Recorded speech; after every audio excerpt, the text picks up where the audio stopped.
Welcome to Providence Row on the roof garden of our building here. You can see I've already picked, well, with my support Julia, lots of salad. This is all going to go down to the kitchen. It's all going to be lunches. And really I try and do this 52 weeks of the year.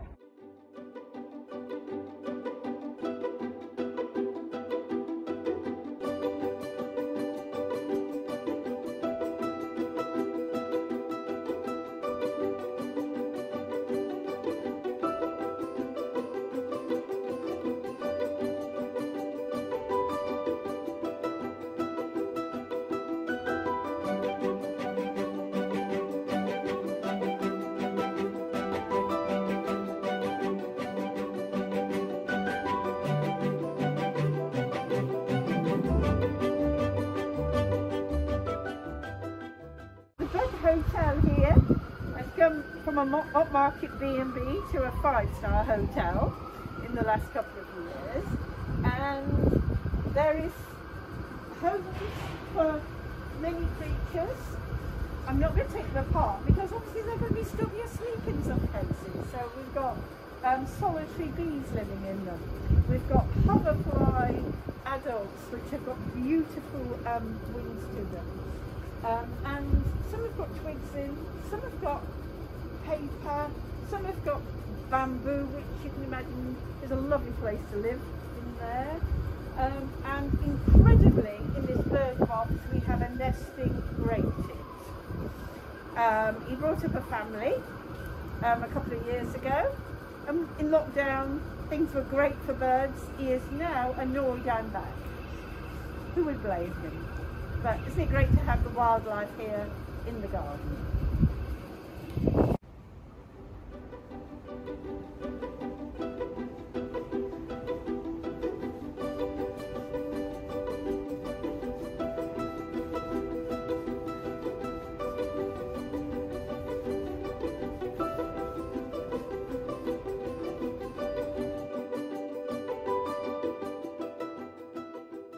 This is a wormery. And if you're not used to using one, you might be interested in having a look inside. So really, it's just a big old dustbin. But in the dustbin, we'll have salad and we'll have the red worms. Now, don't laugh, but I have just ordered the worms from a company and they arrive by post. So I'm getting their food supply ready for them for when they're going to arrive possibly next week. Now, I love these and I suggest you get one at home because what they have is a little tap at the front here, which means that I can pour off a brown liquid, bit of a yuck thing, but I can dilute it a bit like orange cordial, and I can make a feed out of it as well. So I love these bins. And then you make your own compost over I here. do. And yeah, that's for the potting. But the actual compost that we use in the raised beds, the word composting gardening has two different meanings confusingly. But our cardboard, our old vegetables chopped up make something totally delicious for the garden. And I use it all in the bed here. There we are. So this is a handful of homemade compost now been enjoyed by the red currants.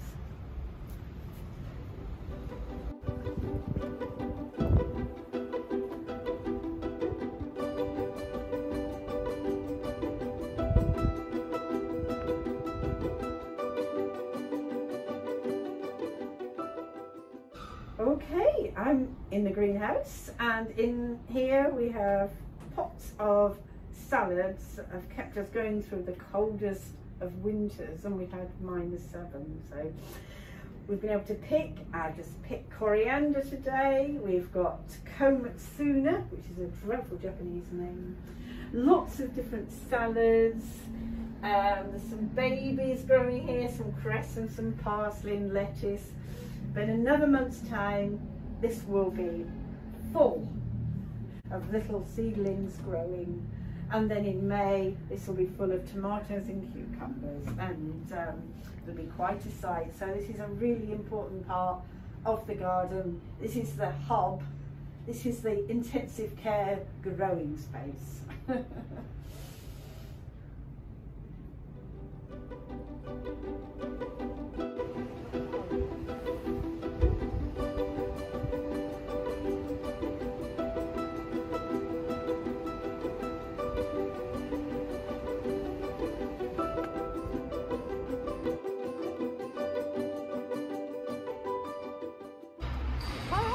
Here we are on the, well, I've got to get my directions right. This is the east side, this is the hot sunny side. But look, here's a packing case, yes, repurposed to grow a fruit tree. And this is a damson, which is like a small plum. And it's got a long time growing here. It's been here 6 years, flowering in March. We won't pick the fruit until probably August, so it's a long time coming, but it's really worth it. While we're waiting for the fruit, look what's growing here. Use every inch. Here's mint, which we use in our salads, use for making tea. And it's also full of flowers later. I mix things like marigolds in there. I can see them coming up. And of course, there's even a few onions. So use every inch of space.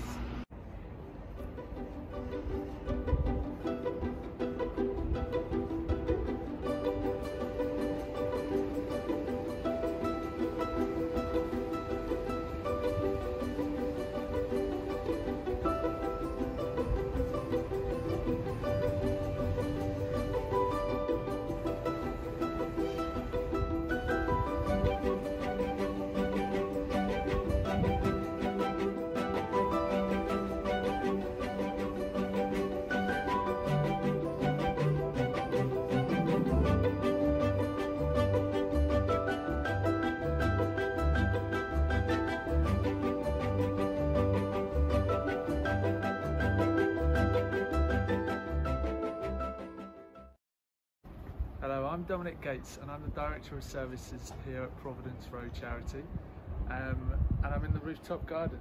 And this space is so remarkable and amazing for our clients when we're open. Unfortunately, due to the pandemic, we haven't been able to open, but it's still provided such a vital resource in being sustainable and growing food that goes into the kitchen. That's helped us feed thousands and thousands of meals to lots of people that are struggling with food poverty over the last year. We've been feeding people using produce from the garden in COVID hotels where people have been placed in the pandemic. We fed rough sleepers, and we use it as an engagement tool as well to bring people into services and have things like vaccinations. So in one of probably the hardest years I remember working in this sector, Julie and her team of volunteers have managed to keep the garden lush and growing through one of the coldest winters we've had. We've had severe weather protocol called 6 times this winter, and as you can see, the garden is still looking amazing. So massive thank you to everybody who's supporting the garden and to Julie and the team, and we can't wait to have clients back on the trainee scheme. Hi, I'm Neil Mercado. I'm the Head of Learning and Training at Providence Row. At the moment I'm overseeing our food provision.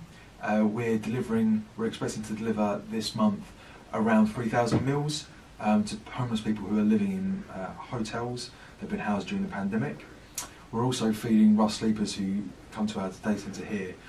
We expect to do around 200 to 300 meals this month. And we're also providing employability advice and support so that people are more prepared for when the pandemic ends and restrictions are lessened to get back out into the community and get jobs and move on with their lives. We're also offering housing advice and substance misuse support that's going into hotels and talking to the people that come here and are provided with takeaway meals.